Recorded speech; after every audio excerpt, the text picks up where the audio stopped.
The galaxy had gone quiet the day the Arcturi Armada appeared at the edge of Sol system. Their massive ships blotted out the stars behind them, communication arrays bristling like spines as they broadcast their message across every frequency: surrender or be destroyed. The United Earth Defense Force, a loosely organized coalition of military powers that had only recently stopped fighting each other, looked like children playing with toys compared to the technological might that approached them. Commander Sarah Chin stood on the bridge of the UES Defiant, Earth's flagship, a retrofitted nuclear carrier that now served as humanity's first true space vessel. The holographic display showed the overwhelming odds: 500 Arcturi warships against Earth's paltry fleet of 37 hastily constructed ships. "Their admiral is requesting to speak with you," Lieutenant Rivera said, his voice steady despite the fear Chin could see in his eyes. They're laughing, Commander." Chin took a deep breath and nodded. "Put them through." The holographic display flickered, revealing the alien commander, a towering figure with iridescent scales and 6 eyes arranged in a hexagonal pattern.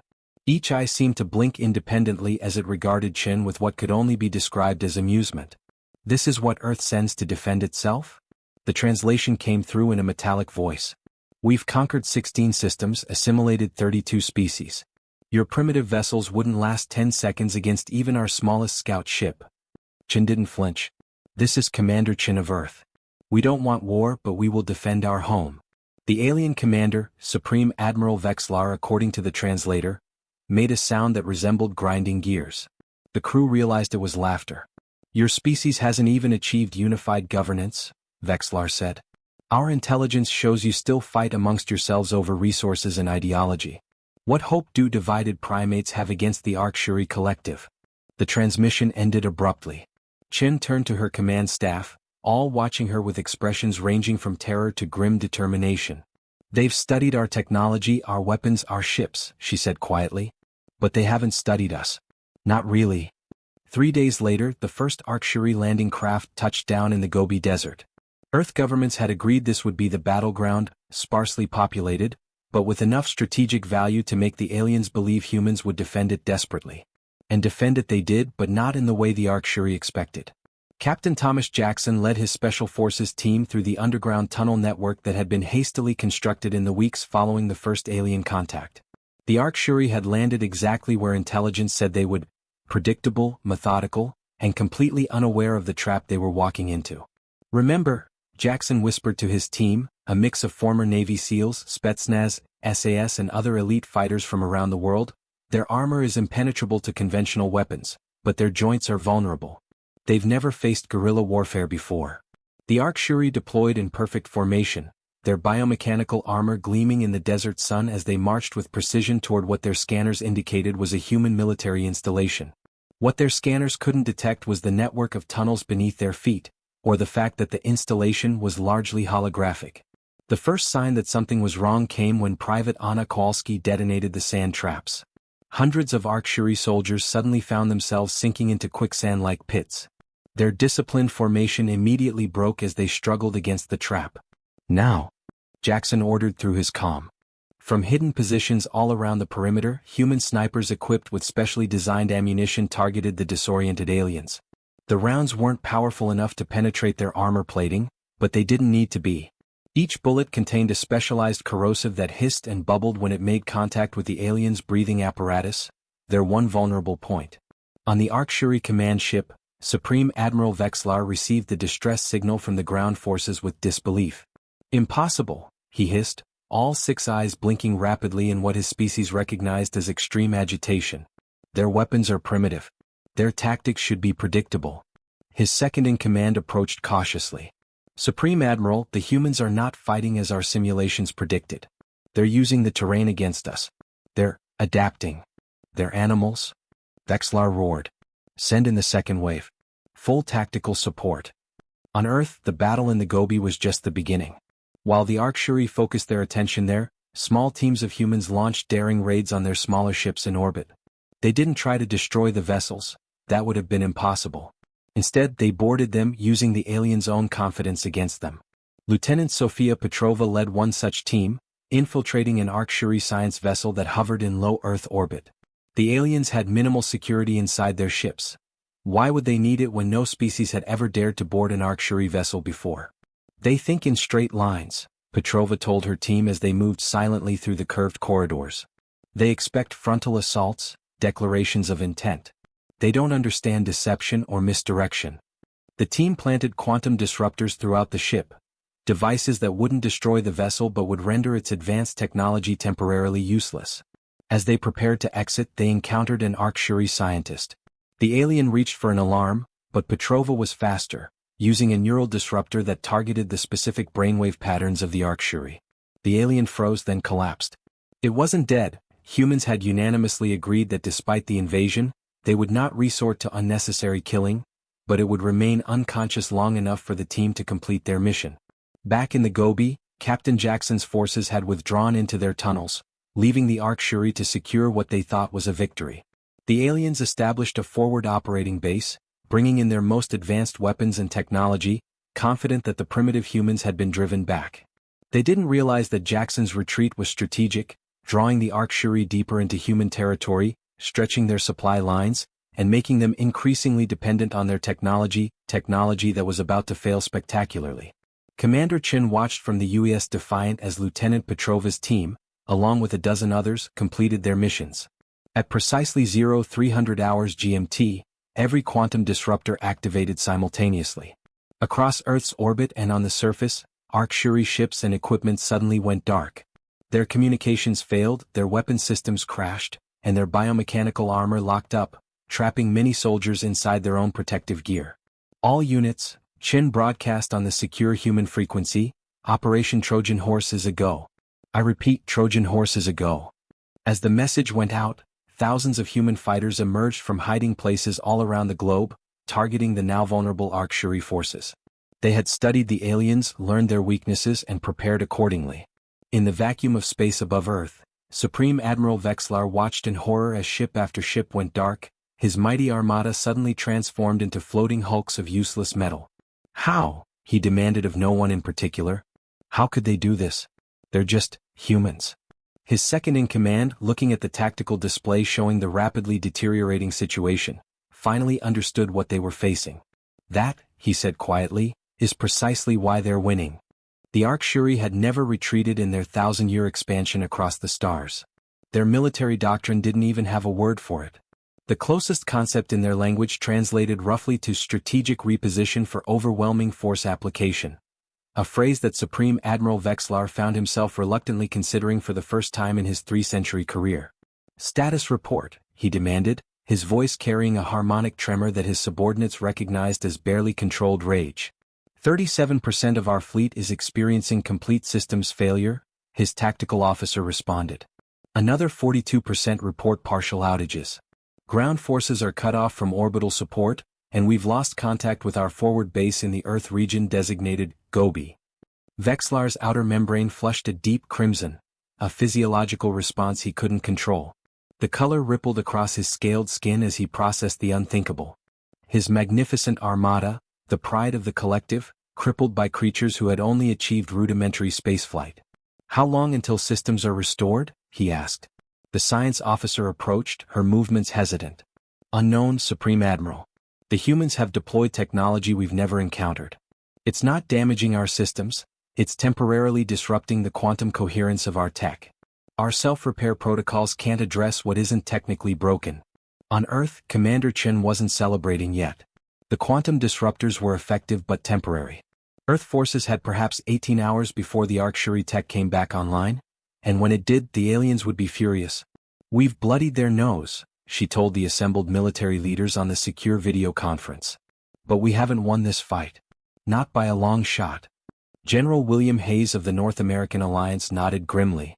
The Gobi operation was successful.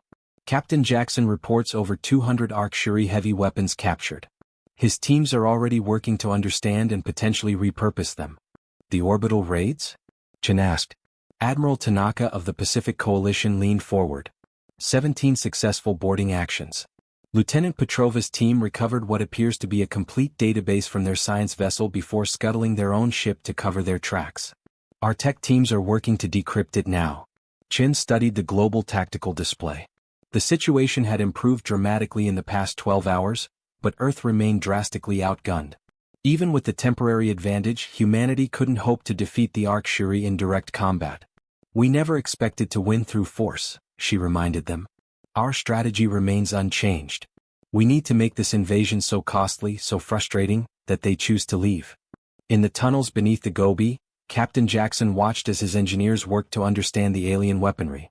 The Arc-Shuri rifles were nearly twice the size of human arms, with no obvious trigger mechanism, designed for beings with different anatomy and neural patterns. Any progress? He asked Dr. Rin Tanaka, the team's Xenotech specialist. She looked up from the disassembled weapon, pushing a strand of gray-streaked hair from her face. Some. Their weapons are partially biological. They respond to Arc-Shuri neural patterns. That's why we can't just pick them up and use them. Jackson frowned. So they're useless to us? I didn't say that, Tanaka replied with a hint of a smile. I've been studying the captured Arc-Shuri soldier. Their neural patterns are complex but not incomprehensible. I think we can create an interface that will trick the weapons into firing for us. Not elegant, but it should work. How long? Give me 12 hours. Meanwhile, Lieutenant Petrova and her team had returned to the UES Defiant, bringing with them the recovered alien database. The ship's AI was working to translate the alien language, but progress was painstakingly slow. There's something here, said tech specialist David Chin, the commander's younger brother and one of Earth's most brilliant computer scientists. I keep seeing this recurring pattern in their communications. It's like they're worried about something. Sophia peered over his shoulder at the scrolling alien text. Worried? The Arc-Shuri? They've conquered 16 systems. What could possibly worry them? David pointed to a series of symbols that appeared repeatedly in the data. I don't know yet. But whatever it is, they mention it almost as often as they mention us. And the contextual markers suggest fear, not aggression. On the bridge, Commander Chin was reviewing the battle updates when her communication officer called out, Commander, we're receiving a transmission from the Arc-Shuri flagship. Supreme Admiral Vexlar is requesting to speak with you directly. The bridge went silent. Chin straightened her uniform and nodded. Put him through.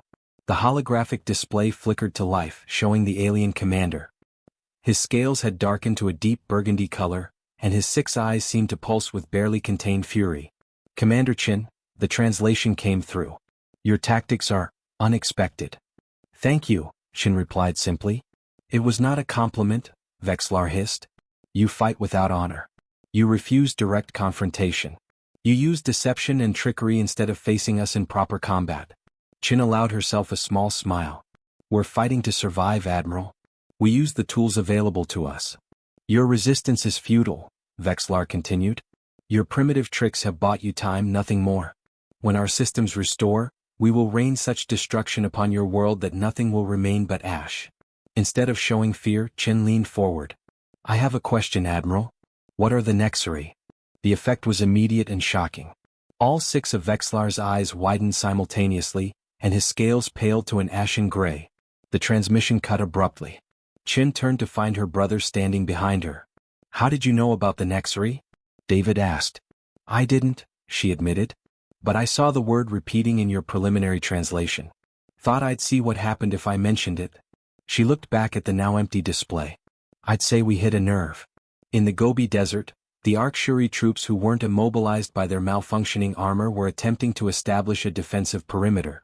Without communication to their fleet, they were following standard protocols, grouping together, creating overlapping fields of fire, and preparing for a frontal assault.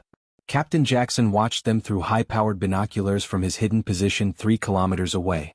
They really don't get it, do they? He muttered to his second-in-command. Get what, sir? That we're not going to attack them directly. Not their way. He lowered the binoculars and turned to the assembled strike teams. They're expecting an army. Let's show them why that's a mistake.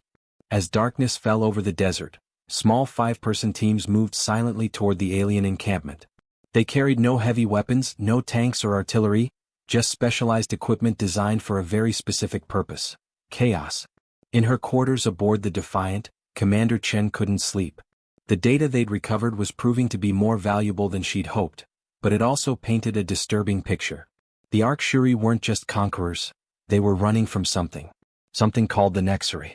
Her comm unit chimed softly. Chin here. Commander, came David's voice, sounding both excited and troubled. I've decrypted more of the database. You need to see this now. On my way, she replied, already pulling on her uniform. As she headed toward the data lab, Chen couldn't shake the feeling that this war was about to become much more complicated. The Arcturi had come to Earth looking for resources for a conquest. But what if they were also looking for something else? A refuge. A fortress. A last stand. And what exactly were they planning to make their last stand against? Commander Chen stared at the holographic display, her face illuminated by the eerie blue glow as the alien data scrolled past. David had managed to translate roughly 60% of the Arcturi database, and what they were learning changed everything. So the Arcturi aren't just conquerors, she said quietly. They're refugees. David nodded, dark circles under his eyes from 36 hours without sleep. In a manner of speaking. They've been conquering worlds, yes, but not just for resources or territory. They've been building a defensive network, preparing for the arrival of something they fear far more than us. The Nexari, Chen said. A species from what they call the dark sectors, regions of space the Arcturi avoid entirely. From what I can piece together, the Nexari destroyed the Arcturi homeworld about 300 years ago. They've been running and fortifying ever since. Chen's tactical mind was already racing ahead. An Earth? Where do we fit in? David tapped a series of commands, bringing up a stellar map. Based on their projections, the Nexari expansion will reach our region of space within 5 years. The Arcturi weren't just invading Earth. They were planning to turn our solar system into a fortress world. One of several dozen they're establishing along a defensive line. Without bothering to ask us first, Chen said grimly. Consensual cooperation doesn't seem to be in their playbook, David replied. But there's more. The Nexari, they're not like the Arcturi. They don't conquer. They consume. Completely. Worlds they touch don't remain habitable. The implications hung in the air between them. An enemy that even the mighty Arcturi fled from. An extinction-level threat moving inexorably toward human space. We need to bring this to the Council immediately, Chen said. In the Gobi Desert, Captain Jackson's teams had spent the night making the Arcturi ground forces regret every decision that had led them to Earth. Small, mobile strike teams had infiltrated their perimeter repeatedly, not to engage in direct combat, but to sabotage equipment, plant false sensor readings, and generally ensure that none of the alien soldiers got a moment's rest. By dawn, the Arcturi commander had ordered his troops into a full defensive posture. Weapons pointed outward in a circular formation, awaiting a frontal assault that Jackson had no intention of mounting. Status on the neural interface? Jackson asked Dr. Tanaka as he returned to the underground command center. She held up what looked like a modified helmet. Ready for field testing. Theoretically, it should allow a human operator to fire Arcturi weapons. The interface reads our neural patterns and translates them into something the weapons will recognize. Jackson nodded. Equip Alpha Team. We're moving to Phase 2. While Earth forces kept the Arcturi off balance on the ground, Lieutenant Petrova was preparing for the most audacious mission yet. The data recovered from the science vessel had included detailed schematics of Arcturi ships, including the Supreme Admiral's flagship. The plan is insane, Admiral Tanaka said during the briefing. You want to infiltrate the enemy flagship while their systems are still partially operational? Petrova stood her ground. The quantum disruptors buy us an advantage, but it's temporary. Our intelligence suggests their systems will be back online within 6 hours. This may be our only chance to strike at their command structure. Commander Chen studied the holographic representation of the massive Arcturi vessel. What's your objective once aboard? Twofold, Petrova replied. First, plant enhanced disruptors near their central command nodes, ones that will take weeks to overcome, not hours. Second, access their primary communication array. If we can broadcast a message to their entire fleet simultaneously, we might be able to negotiate from a position of strength. The room fell silent as the military leaders considered the plan. It was bold, possibly suicidal, but if successful, it could change the course of the war. You have my authorization, Chen finally said. Select your team. You launch in 2 hours. Aboard his flagship, Supreme Admiral Vexlar was facing the first genuine crisis of his command. The humans had proven far more resourceful than any species the Arcturi had previously encountered. Their guerrilla tactics, their willingness to sacrifice conventional military honor for effectiveness, it was all so alien to the Arcturi mindset. System status? He demanded. 40% restoration, Supreme Admiral, his chief engineer reported. Full functionality expected within 6 standard units. Vexlar paced the command deck, his scales shifting through shades of agitation. 6 units, roughly 6 Earth hours, until his fleet could respond with appropriate force. But something bothered him more than the temporary setback. How did they know about the Nexary? He asked, more to himself than his officers. His second-in-command, Sub-Admiral Krell, approached cautiously. Our science vessel has not reported in for 16 cycles. It is possible they've been compromised. Vexlar's outer membrane flashed with alarm patterns. If the humans had accessed Arcturi intelligence about the Nexary threat, it changed the strategic landscape entirely. Perhaps direct annihilation wasn't the optimal approach after all. Perhaps these resourceful primates could be useful. Prepare a communication to Earth Command, he ordered. I wish to discuss terms. But before Krell could acknowledge the order, alarms blared throughout the ship. Perimeter breach detected in Auxiliary Docking Bay 7, the security officer announced. Intruders aboard. In low Earth orbit, Lieutenant Petrova and her team of 8 elite operators drifted toward the massive Arcturi flagship. Their suits were modified with adaptive camouflage technology, making them nearly invisible against the backdrop of space. Each carried specialized equipment for the mission ahead: shaped charges, enhanced quantum disruptors, and communication devices. Remember, Petrova said through the secure comm channel, we're not here to engage. Stealth is our only advantage. If we're discovered, abort and extract immediately. What if we can't extract? Asked Specialist Rodriguez, the team's demolitions expert. Petrova's voice was steady. Then we make sure our disruptors are placed somewhere critical. We don't get a second chance at this. They approached the auxiliary docking bay, which intelligence suggested would be minimally guarded during the system's restoration process. Using handheld thrusters, they maneuvered carefully to the outer hull, attaching themselves with magnetic clamps. Rodriguez placed a specialized cutting device against the hull, designed to penetrate the alien material without triggering internal sensors. Breaching in 3, 1. Inside the Gobi Command Center, Captain Jackson watched the live feed from his strike teams. Alpha Team, equipped with Dr. Tanaka's neural interface helmets, had successfully penetrated the Arcturi defensive perimeter. The alien weapons, now responsive to human neural commands, gave his soldiers unprecedented firepower. Target their communication array, Jackson ordered. Keep them isolated from orbital support. On his tactical display, he could see the other teams moving into position around the alien encampment. It wasn't a direct assault, it was death by 1,000 cuts. Disrupting communications here, disabling a weapon emplacement there, forcing the Arcturi to repeatedly redeploy their forces against phantom threats. Sir, his communications officer called out, urgent message from command. The flagship mission is underway. We're ordered to increase pressure on ground forces to prevent them from providing support. Jackson nodded grimly. All teams execute Operation Thunderclap. Hit them from all sides. Aboard the UES Defiant, Commander Chin stood on the bridge, watching as the delicate space operation unfolded. Lieutenant Petrova's team had breached the Arcturi flagship, but now alarms were blaring throughout the enemy vessel. Something had gone wrong. Can we establish communication with the infiltration team? She asked urgently. Negative, Commander, the communications officer replied. They've gone dark, protocol for discovery. Chin felt her heart rate accelerate. Petrova and her team were alone on an enemy vessel crawling with hostile aliens, with no way to call for help or extraction. Alert all ships, she ordered. Prepare for immediate engagement with Arcturi forces. If they've discovered our team, their retaliation will be swift. As if in response to her words, the massive Arcturi flagship began to power up its weapon systems, far sooner than intelligence had predicted. The quantum disruptors were failing, or the aliens had found a way to work around them. All hands to battle stations, Chin announced, her voice calm despite the storm of emotions inside her. This is not a drill. As klaxons sounded throughout the human fleet, a message came through on all frequencies, originating from the Arcturi flagship but using Earth communication protocols.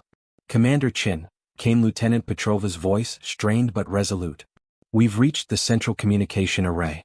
We have control, but we're surrounded. Request immediate instruction. Chen's mind raced through the implications. Petrova's team had accomplished the impossible. They had control of the Arcturi communication systems. With it, they could broadcast to the entire enemy fleet. But they were trapped, with no hope of escape.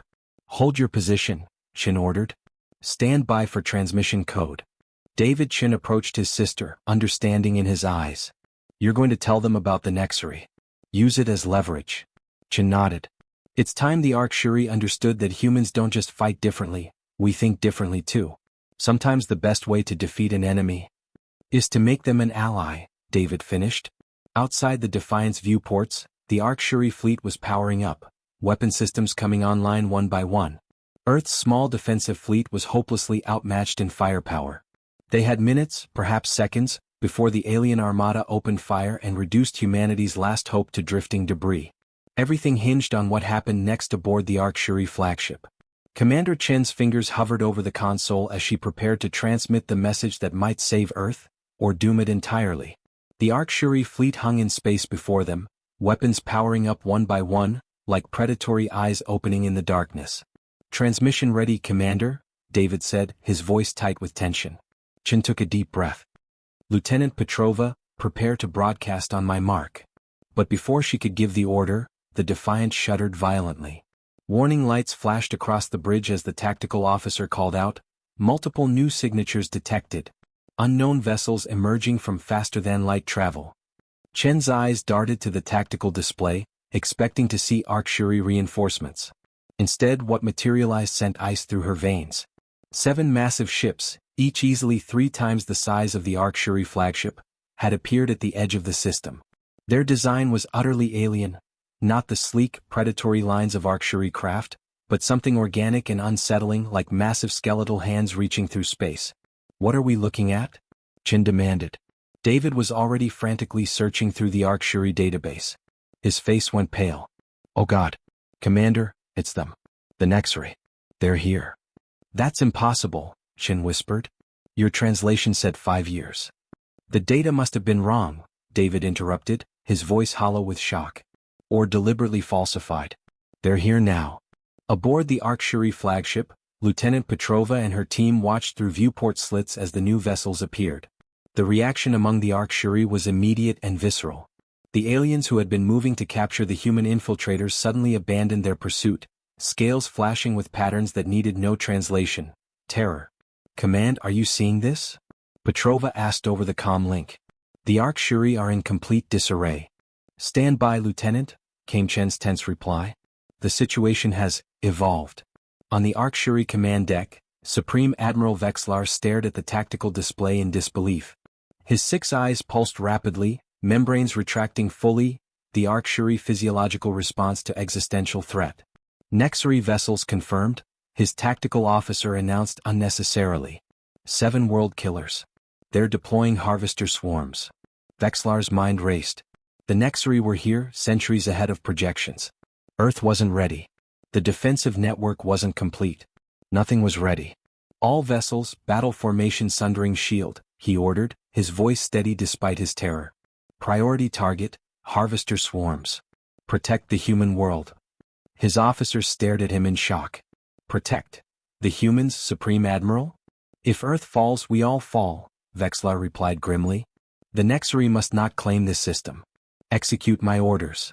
In the Gobi Desert, Captain Jackson and his teams were caught mid-operation when their communications suddenly crackled with urgent messages from command.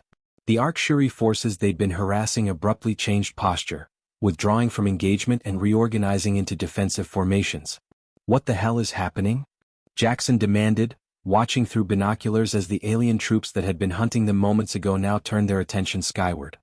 His communications officer listened intently to her earpiece. "Sir, you're not going to believe this. The Arc-Shuri fleet is defending Earth against something called the Nexri. Command says we're to cease all offensive operations against Arc-Shuri forces immediately." Jackson lowered his binoculars, stunned. "So we're what? Allies now?" "Sir, Command is requesting all field commanders join an emergency broadcast. Commander Chin is about to address all Earth forces and the Arc-Shuri leadership." Aboard the Defiant, Chin stood before the ship's communication array, acutely aware that what she said next would be transmitted not just to human forces, but to the entire Arc-Shuri fleet as well. Supreme Admiral Vexlar had already positioned his ships to intercept the approaching Nexri vessels, an action that spoke volumes about the threat they all faced. "This is Commander Sarah Chin of Earth," she began, her voice clear and resolute. "To all human forces, we face an existential threat greater than the Arc-Shuri invasion. The Nexri have arrived in our system, a species that consumes worlds rather than conquers them. Effective immediately, all offensive operations against Arc-Shuri forces are suspended. She paused, then continued, to Supreme Admiral Vexlar and the Arc-Shuri Collective, we know why you came to Earth. We know what you fear. The Nexari are here and neither of us can face them alone. We propose an immediate alliance against our common enemy. The response came almost instantly, Vexlar's translated voice broadcasting through the defiant speakers. Commander Chin, the Arc-Shuri accept your proposal. We have underestimated your species in ways I cannot fully express. Perhaps that is why the Nexari have accelerated their timetable. They recognized what we did not. In orbit above Earth, the Nexari vessels deployed thousands of smaller craft, each the size of a shuttle.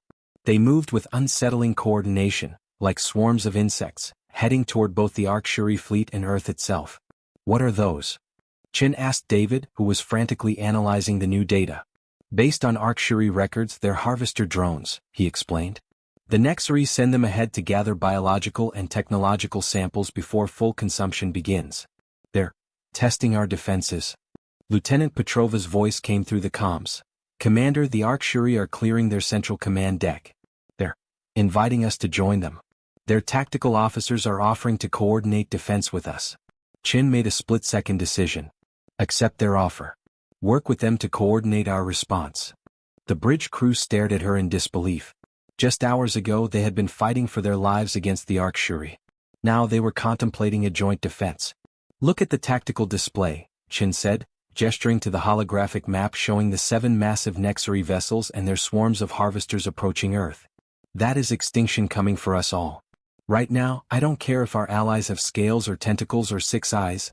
I care that they're willing to fight alongside us. In the Gobi Desert, the human and Arc-Shuri forces faced an equally improbable scenario.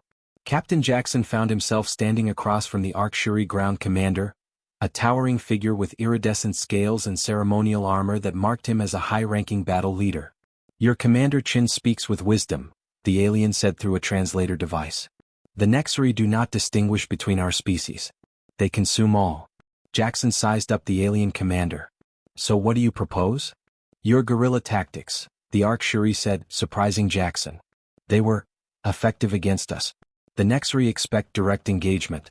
They have never encountered human unpredictability. A slow smile spread across Jackson's face. You want us to teach you how to fight dirty?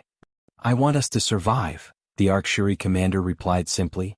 As this unlikely alliance formed on the ground, in orbit the situation was deteriorating rapidly. The first wave of Nexari harvester drones had engaged with the Arc-Shuri defensive line. The alien vessels fought with remarkable coordination and firepower, but the sheer number of harvesters was overwhelming. They're breaking through, Petrova reported from her position on the Arc-Shuri flagship. Estimate 50 to 60 harvesters will reach Earth atmosphere within minutes. Commander Chin turned to her tactical officer. Alert all planetary defense stations. Target the incoming harvesters. Already done, Commander, the officer replied. But our weapons were calibrated for Arc-Shuri ships. We don't know if they'll be effective against Nexari technology. On the view screen, Chin watched as the first Nexari harvester drones slipped past the Arc-Shuri defensive line and headed toward Earth. The planet looked so vulnerable below them. A blue marble housing everything humanity had ever known or accomplished. David, she said to her brother, you've analyzed their data. What happens if those harvesters reach the surface? David's expression was grim. They collect samples. Plants, animals, humans, technology. Then they report back to the world killers with detailed analysis of Earth's biosphere. After that, he swallowed hard. After that, the consumption begins. Chin felt the weight of 8 billion lives on her shoulders. The Arc-Shuri invasion had been devastating, but this was annihilation on a scale beyond comprehension. Her communication officer suddenly called out, Commander, we're receiving a direct transmission from the Nexari vessels. They're speaking to us. The bridge fell silent. The Arc-Shuri database had indicated that the Nexari never communicated with their targets. They consumed. They didn't negotiate. Put it through, Chin ordered, her mouth suddenly dry. The main view screen flickered, and what appeared made everyone on the bridge gasp involuntarily. The being that stared back at them was neither humanoid nor anything like the Arc-Shuri. It appeared to shift and change even as they watched, like a living hologram consisting of millions of tiny components that constantly rearranged themselves. When it spoke, the voice seemed to come from everywhere at once, translated somehow into human language. Interesting. The prey species cooperate. This is unexpected. Chin stepped forward, her heart pounding. I am Commander Chin of Earth. We are not prey. The Nexari entity seemed to consider this, its form rippling. All biological life is prey, Commander. But you and the Arcshuri together. You present an interesting puzzle. We have never encountered species that could set aside their natural competition in the face of consumption. What do you want? Chin demanded. The Nexari's form shifted again, coalescing into something that almost resembled a human face, but wrong in subtle, disturbing ways. What? We simply are. We consume. It is our nature. The face tilted like a predator studying an unfamiliar animal. But you have given us something new to consider. Without warning, the transmission cut off. The bridge crew looked at each other in confusion. What just happened? Chin asked. David shook his head. I don't know. But the harvester drones, they've stopped advancing. The bridge of the Defiant fell into an uneasy silence as everyone stared at the tactical display. The Nexari harvester drones hung motionless in space, neither advancing nor retreating, an unnatural pause in what had seemed an inevitable annihilation. What are they waiting for? Chin whispered almost to herself. As if in answer, her communications officer called out, Commander, the Nexari are broadcasting again, but this time to all frequencies. Every device on Earth capable of receiving transmissions is picking this up. Chin straightened her uniform. Put it through. The view screen flickered to life again, showing the shifting, unsettling form of the Nexari entity. This time, however, it had arranged itself into a rough approximation of a human and an Arcshuri standing side by side. We observe, the Nexari began, its voice simultaneously coming from every speaker and communication device on the planet. We have consumed 16 civilizations before yours. Each fought alone. Each fell alone. The image shifted, rippling like water. But you, prey that allies with prey, this is new data. Supreme Admiral Vexlar's voice came through on a separate channel. Commander Chin, this is unprecedented. The Nexari do not communicate with consumption targets. Chin's tactical mind raced, grasping for any advantage. They're curious, she replied. And curiosity means hesitation. She addressed the Nexari directly. If we interest you, then perhaps we deserve study rather than consumption. Our alliance proves we're different from what you've encountered before. The Nexari's form rippled again, breaking apart and reforming. Study? We do not study. We consume. We absorb. We become. There was a pause. But, your alliance. It is inefficient. Illogical. You were enemies. Now you protect each other. Why? Chin glanced at her brother, who nodded encouragingly. She was navigating uncharted territory, negotiating with a cosmic horror that saw all other life forms as nothing more than resources to be devoured. Because survival sometimes requires adaptation, she said carefully. Humans and Arcshuri are different, but we can recognize when cooperation serves us both. Can you adapt? Or can you only consume? The Nexari seemed to consider this. Its form shifted again, more rapidly now, as if agitated. We adapt by consuming. We take. We absorb. We become. Then you're limited, Chin replied boldly. True adaptation comes from cooperation, from combining strengths without destroying what makes each unique. In the Gobi Desert, Captain Jackson and the Arcshuri ground commander watched the exchange on a portable holographic projector. Around them, human soldiers and Arcshuri warriors stood together in uneasy alliance, all eyes fixed on the confrontation unfolding in orbit. Is your commander taunting the Nexari? The Arcshuri commander asked, his translator struggling to convey his mix of horror and admiration. Jackson's lips curled into a grim smile. She's not taunting them. She's teaching them. Aboard the Arcshuri flagship, Lieutenant Petrova and her team had integrated themselves into the alien command structure with remarkable speed. Human adaptability complemented Arcshuri tactical precision, creating a defensive coordination unlike anything either species had achieved alone. The harvester swarms are stirring again, an Arcshuri tactical officer announced. They appear to be reorganizing. Petrova studied the display. Not attacking, she observed, but not retreating either. They're waiting for orders. On the Defiant, the Nexari's communication continued. Your assertion is problematic. Cooperation is inefficient. Consumption is direct. We take the strongest elements and discard the rest. And yet here we are, Chin countered, Two species you considered inferior, forcing you to pause and reconsider. Our cooperation has already achieved what neither could alone, making the mighty Nexaries stop and think. The Nexaries form convulsed, parts of it spinning off and rejoining in a display that somehow conveyed agitation. This exchange is finished. We will proceed with consumption. Chin took a deep breath, playing her final card. Before you do, answer one question. How many Nexarii civilizations have you encountered? The entity paused, its form freezing momentarily. We are the Nexarii. We are singular. Are you? Chin asked. Or are you just the first to begin consuming? What happens when another Nexarii collective begins expanding into your territory? Will you cooperate then or be consumed yourself? The Nexarii's form shattered into thousands of fragments, then slowly reformed. When it spoke again, its voice had changed, becoming a discordant chorus of tones. This possibility has not been encountered. Because you destroy everything in your path, Chin pressed. You've never learned from other species, only consumed them. What if the knowledge you need to survive an encounter with your own kind was in one of those civilizations you wiped out? Supreme Admiral Vexlar's voice came through on a private channel. Commander Chin, I do not understand your strategy. The Nexarii cannot be reasoned with. I'm not reasoning with them, Chin replied quietly. I'm introducing doubt. On the main view screen, the Nexarii entity had become increasingly unstable, its form shifting more rapidly. Your hypothesis is unsupported. Yet, problematic. Test it, Chin suggested. Not through consumption but through observation. Study our alliance. Learn how different species can become stronger together while remaining distinct. It's a form of adaptation you've never explored. Aboard the HFY flagship, Petrova noticed something strange on the tactical display. The Nexarii vessels are powering down weapons systems, she reported. And the harvester swarms are withdrawing. The Nexarii entity's final message was brief. We will observe. We will consider. We will return. With that, the transmission cut off. In orbit above Earth, the 7 massive Nexarii ships began to move away, their harvester drones returning to the mother vessels like schools of fish. They didn't engage their faster-than-light drives. Instead, they took up positions at the edge of the solar system. They're staying? David asked incredulously. Observing, Chin corrected. Just as they said. The crisis had not ended, but the immediate threat of consumption had passed.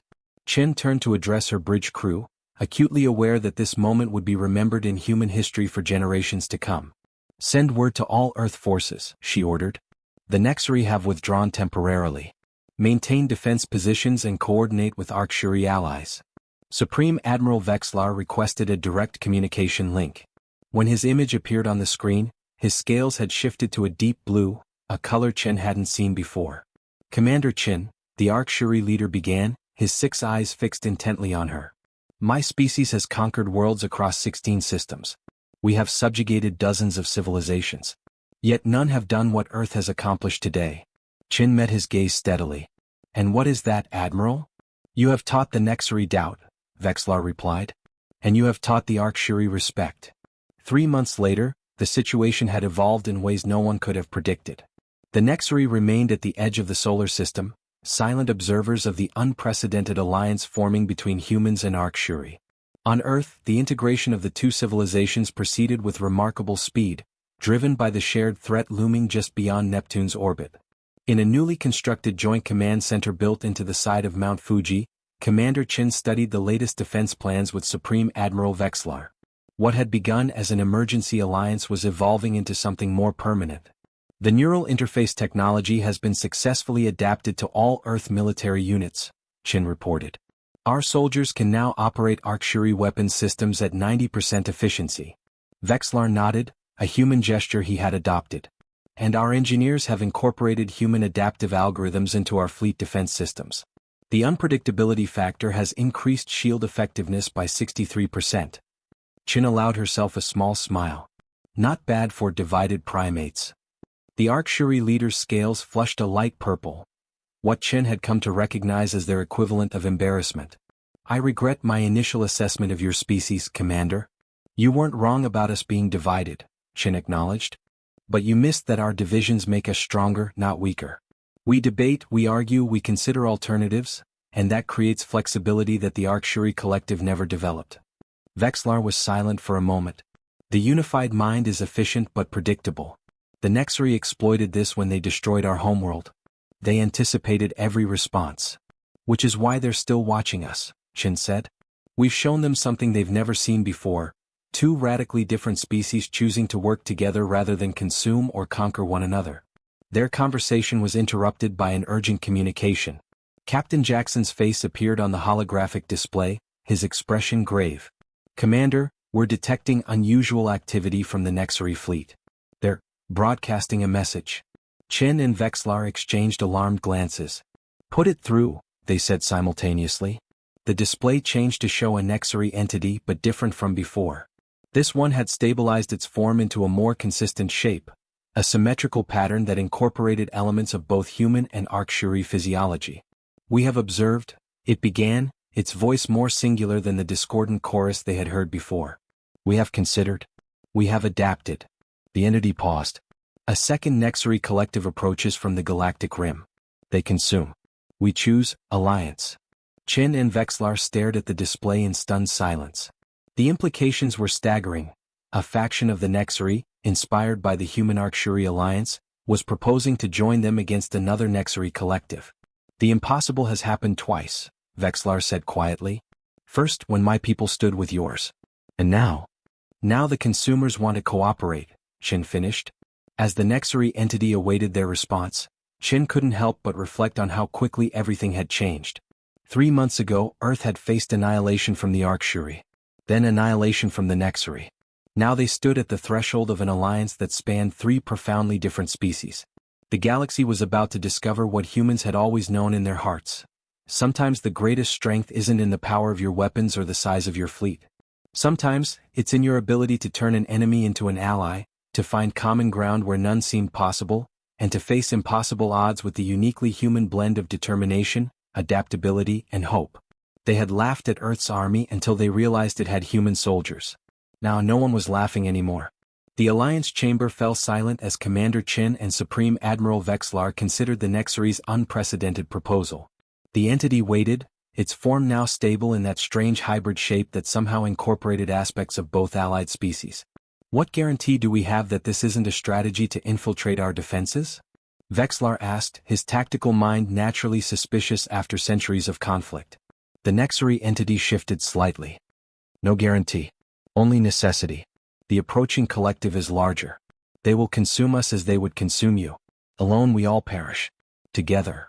It paused as if the concept was still foreign. Together, possibility exists. Chin stepped forward. We'll need more than words. We require proof of your commitment. Specify, the Nexari responded. Share your technology, Chin said immediately. Not through consumption but through cooperation. Teach us as we'll teach you. The entity seemed to consider this, parts of its form spinning and rejoining. Accepted. We will begin technological exchange. 1 year later, Earth had transformed. The skylines of major cities now featured the distinctive curved architecture of Arcturi structures alongside human buildings, while in orbit, the combined fleet of 3 species stood guard against the approaching threat. Lieutenant Petrova, now Captain Petrova, stood on the observation deck of Harmony Station, the massive joint command center constructed in Earth orbit. Beside her, her Arcturi counterpart Commander Kval watched the fleet exercises with his 6 eyes blinking in satisfaction. The new shield modifications are exceeding expectations, Kval noted. Your engineer Rodriguez has an intuitive understanding of Nexari energy principles that even their own representatives find remarkable. Petrova nodded. He says it's like jazz improvisation, finding patterns in chaos. She smiled at Kval's confusion. A human art form. I'll introduce you sometime. Below them on Earth, Captain Jackson had been promoted to oversee the Joint Special Tactics Academy, where human, Arcturi and now a small contingent of Nexari trainees learned from each other's strengths. The Arcturi brought precision and advanced technology, humans contributed adaptability and unconventional thinking, while the Nexari offered insights into energy manipulation and collective intelligence. Jackson watched as a human sergeant demonstrated guerrilla tactics to an attentive group of Arcturi warriors. Nearby, a Nexari entity was teaching human scientists how their collective consciousness could be temporarily linked during combat to coordinate with unparalleled efficiency. Still can't believe we're here, said Dr. Rin Tanaka, now Jackson's second-in-command at the academy. A year ago we were fighting for our lives against the Arcturi. Now they're our closest allies. Jackson nodded. That's humanity's superpower, document. We make friends in the strangest places. In the newly constructed Unity Council chamber in Geneva, Commander Chin and Supreme Admiral Vexlar addressed the assembled representatives of all three species. The council chamber itself was a marvel of cooperative engineering, Arcturi materials, human design, and Nexari energy systems, creating a space where all three species could comfortably coexist. The long-range scout vessels have confirmed our intelligence, Chin announced to the council. The second Nexari collective will reach our solar system in approximately 8 months. Their force is as substantial as our allies predicted, nearly 3 times the size of our combined fleet. Murmurs rippled through the chamber, but Chin noted with pride that there was determination rather than despair in the faces of the assembled representatives. Vexlar stepped forward. However, we have advantages they cannot anticipate. Our alliance has created technologies that would have been impossible for any single species to develop alone. The central holographic display activated, showing the new flagship of their combined fleet, the Unity.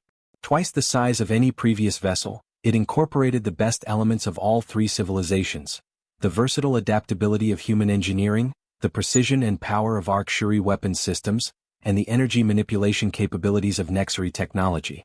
More importantly, Chin continued, we have created something that the consuming Nexari cannot understand: a shared purpose that respects our differences rather than erasing them.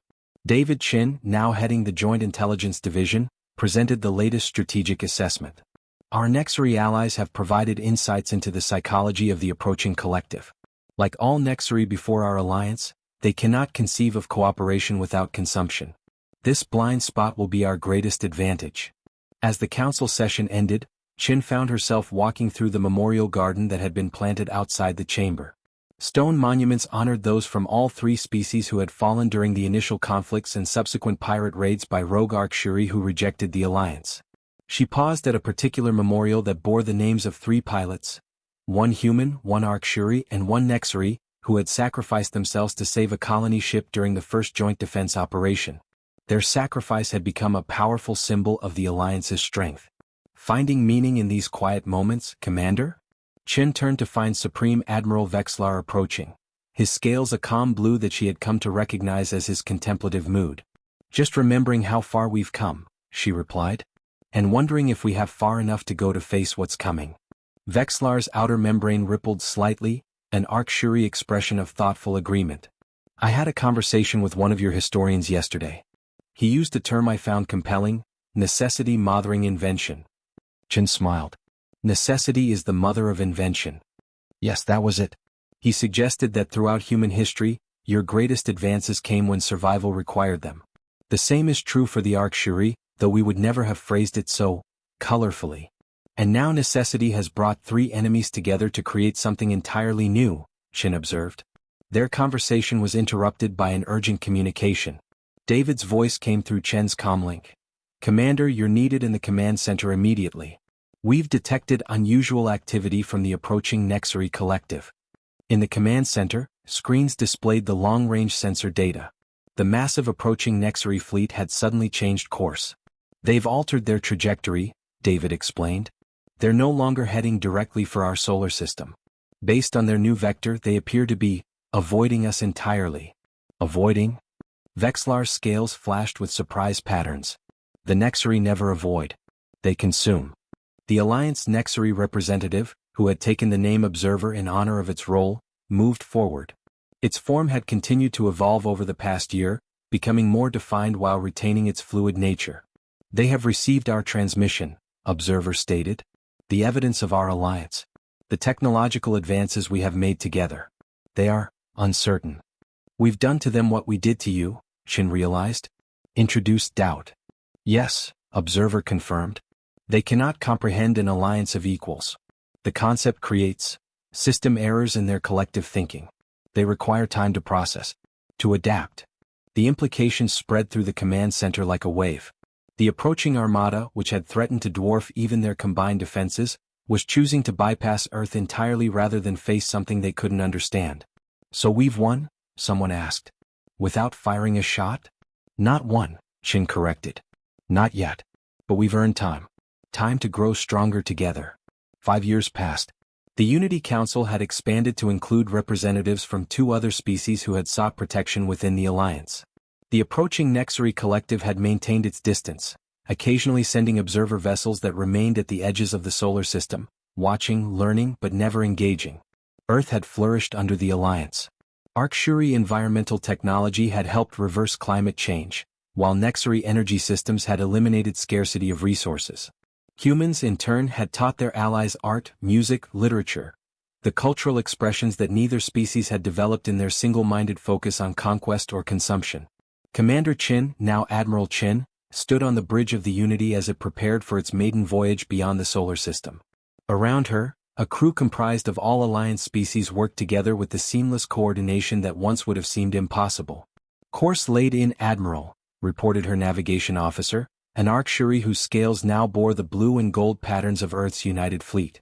"All systems optimal," added the Nexari engineering liaison, its form now stable enough to utilize a modified uniform. Chin looked around at her diverse crew, then out at the stars beyond. 5 years ago, 3 enemies stood at the brink of mutual destruction. Today we venture into the galaxy not to conquer or consume, but to explore and connect. To find others who might join our alliance of equals. She settled into the command chair that had been specially designed to accommodate human physiology. "Navigator, take us out." Standard exploration protocol. As the Unity broke orbit, Chin thought about the long journey that had brought them here. From the day the Arcshuri had appeared in Earth's skies threatening destruction, to the moment the Nexari had nearly consumed them all, to this new era of unprecedented cooperation. The stars stretched before them, full of possibilities and unknown civilizations. Some would be friendly, others hostile. Some might laugh at their unusual alliance of former enemies. But Chin wasn't worried. After all, they had humans on their side. In the observation lounge, Vexlar joined her as they watched Earth recede behind them. "Your species continues to surprise me, Sarah," he said, using her first name as had become their custom after years of friendship. "When we first encountered humans, we saw only primitive technology and disorganized resistance." "And now?" Chin asked. "Now I understand what we missed. Your greatest technology isn't in your ships or weapons. It's in your minds, your ability to turn enemies into allies, to find common ground in the most unlikely places." Chin smiled. "That's what humans do best. We adapt. We connect. We find a way forward together." As the Unity accelerated to faster-than-light speed, its mission of exploration and diplomacy just beginning, Chin reflected on how the greatest threat Earth had ever faced had ultimately led to its greatest triumph. Not the triumph of conquest that the Arcshuri had sought, nor the triumph of consumption that the Nexari had intended, but the triumph of cooperation, of finding strength in diversity rather than uniformity. The galaxy had indeed laughed at Earth's army, until they realized it had human soldiers. Now, no species in the cosmos underestimated humanity's true power, not their weapons or technology, but their inexhaustible capacity to build bridges where others saw only chasms, to find common ground where others saw only battlefields, and to imagine possibilities where others saw only threats. It was this uniquely human gift that had saved not just Earth, but their former enemies as well. And it was this gift that they now carried to the stars, not as conquerors or consumers, but as connectors, weaving an ever-expanding network of cooperation across the galaxy. As Earth disappeared from view, replaced by the swirling colors of hyperspace, Chin knew that whatever challenges they faced among the stars, they would face them the human way, together.